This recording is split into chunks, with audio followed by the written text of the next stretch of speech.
તો આજે અમે નીકળી ગયા હતા મારા માસીના ઘરે જવા માટે, કારણ કે આજે હતું મારા ભાઈની બાધા કરવાની હતી. તો અમે લોકો નીકળી ગયા અને મારા પપ્પાએ બાધા રાખી હતી પેંડામાં તોલવાની. તો અમે લોકો પેંડા લઈને નીકળી ગયા અને મારી બેન મસ્ત ગાડી, એને કંઈ મતલબ નથી હોતો કે ભાઈ શું છે. પછી આજે તો હું બહુ જ ટાયર્ડ હતી, બિકોઝ કે મારી ઊંઘ પૂરી નથી થતી આટલા ટાઈમથી. પછી અમે લોકો પહોંચીને મારા ભાઈ ભાભી જે પૂજામાં ઓલરેડી બેસી ગયા હતા. અમે લોકો ગયા ત્યારે તો અડધી પૂજા ચાલુ થઈ ગઈ હતી. પછી ત્યાંથી હું મારા મામાને ત્યાં જતી રહી. ત્યાં મારી બેન ને બધા આવેલા હતા, બેન જીજુને મારી બેન રમાડતી હતી બેનના છોકરાને.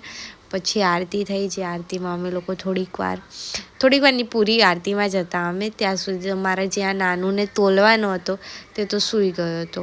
પછી તેને ભાઈ કે હું તો ના બેસું, કારણ કે એને બહુ ડર લાગતો હતો, કારણ કે પહેલાં એકવાર બેસું તો એ ઝૂલો તૂટી ગયો હતો.